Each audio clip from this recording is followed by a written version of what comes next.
And the mayor, Mayor Ubraj Narine, has been the chief pomposetter these days, throwing himself on the trucks and you know, screaming at the top of his lungs that he cares for vendors, he cares for squatters, he cares for everybody. All of a sudden, when his government was in power, he had no voice. He didn't care for anybody then. When vendors were removed from the Stabrook Market area, silence from Ubraj Narine. And all of the other people that they removed and so on, silence from Ubraj Narine. So yesterday, I gather he is upset that when he spoke in front of GPHC and was yelling and accusing the president of being racist and so on, and displaying and said that there was racial discrimination, religious discrimination, and all of these things, when he was having a field day and clunging out himself at GPHC, I responded to him from the conference center, and I called him out and called him and his claims out, that they were completely baseless and that it was sickening to hear him accuse our president and our government of any discrimination. And so I gather he is a little bit peeved about my live. He didn't like it. And so yesterday when he was there, he referenced my live and also speaking about racial discrimination again in this particular situation with the Mocha squatters. And then he said something very interesting. So it's a short video. I want you to hear him for yourself first, and then I'll join you back. Same thing they did for the East Coast people, the Indian area, I should do it here. Okay, that's what we try to tell them all the time. And only recently, Mr. Rodriguez went to the East Coast in Pigeon Island, where I have a property, and distribute title to the squatters and pay some, post it up on the Facebook. Why the same can happen here? And how much years people squatted? And those are Indian peoples. And how much years is Afro-Guyanese. So that was Mayor Ubraj Narine. So he was referencing what I did at Pigeon Island, where we went there recently to distribute 16 titles to residents there who were squatting for some time. There are about 44 households there, and that area can be regularized, and we did complete the regularization process, and I went there to distribute 16 in the first set of in the first batch of the 44. He wouldn't speak about Beirut when I was there prior to Pigeon Island to distribute the 84 titles there, and we have more titles to distribute in that area. There are over 300 households there who can be regularized and will be regularized, and we distributed the first 84 titles to residents there. So we're not racist then. When we go to the Afro-Guyanese communities, they wouldn't talk about that. He is fixated on Pigeon Island because that's one Indo-Guyanese community on the East Coast that we went to recently. But he also said in the clip there, which piqued my interest, that he owns a property at Pigeon Island.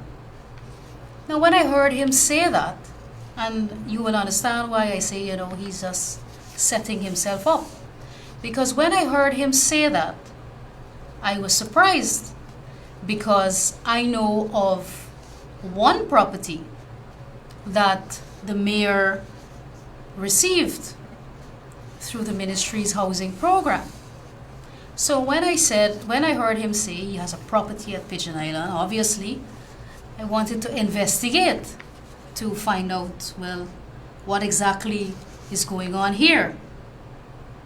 So checks revealed that he acquired a property in Pigeon Island. Indeed, like he said, very publicly, by his own admission, he acquired property there in 2015. And then later on, he acquired a property in Bess on the west coast of Demerara in 2019. And then, guess what? In 2020, on the 11th of May, 2020, in April of 2020, he was allocated a land under the APNU+AFC coalition when they were trying to rig the elections. In the middle of rigging the elections, they were busy helping themselves, and they gave Ubraj Narine property in Prospect, even though he was already the owner of at least 2 properties. During the period, so the no confidence motion had been passed, they were already in office illegally from 2018, December of 2018. Now this is April of 2020. He's in the ministry paying for land in April of 2020. Elections were gone since March, and he's there receiving land in 2020, knowingly defrauding the system, because when you receive land, and many people have asked me this question and they know the answer to the question, that you can only benefit from the government's housing program if you are not a beneficiary of land before, acquired either through the ministry or privately. And so you are given a document to sign which says very clearly that if you, your spouse, or your common law partner are the owners or purchasers of immovable property, you are disqualified from accepting this allocation. And Ubraj Narine knowingly read this and signed this document, knowing that he already owned at least 2 properties prior to the allocation of this land from the Ministry of Housing under the APNU+AFC coalition when they were in office illegally. At the height of rigging elections, they're giving land to Ubraj Narine, they gave land to Ganesh Maipal, and they gave land to many others during the 5-month period. Up to the 3rd of August. Imagine President Ali was sworn in on the 2nd of August, and the Monday morning, on the 3rd of August, they're busy scrambling to see what else they can get to help themselves before they exited office, before they were kicked out of government. And they want to go in, Ubraj Narine wants to go into Mocha and tell the Mocha squatters and tell the people of this country he cares about poor people and he cares about Afro-Guyanese. Why he didn't leave this for a poor family? Why he didn't leave this land at Prospect so that a poor family can benefit from it? But this is the greed that we spoke about, that is characteristic of the APNU and the AFC and all of the members of parliament, all of them, the whole lot of them. The only thing they did in office was to take care of themselves, and this is the type of evidence. And we know of many others. When they had scholarships, they took it for themselves, they took it for their children. They didn't distribute scholarships to people who can't afford it, or to poor people, or even to Afro-Guyanese. When they give Lowenfield hundreds of acres of land, the total size equivalent to 1,000 house lots in Linden, they could have given that to Afro-Guyanese. They could have given that to the people of Linden. 1,000 families could have benefited, but instead, 1 man benefited. This is the nature of the people. And then Ubraj had to sign an agreement of sale with a clause that's, and he initialed the page, no one who owns any real property shall be entitled to purchase a lot. And he knowingly signed this document. So he lied.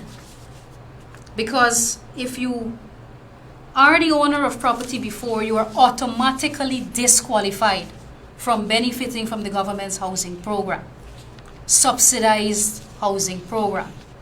So this is something that we're going to have to look at, and the government and the CHPA will have to explore some remedy or some legal action that we may have to take, because by the mayor's own admission, he owns property at Pigeon Island, and documents prove that he was the owner of at least 2 properties when he acquired land from the Ministry of Housing, from the Central Housing and Planning Authority. So he knowingly lied.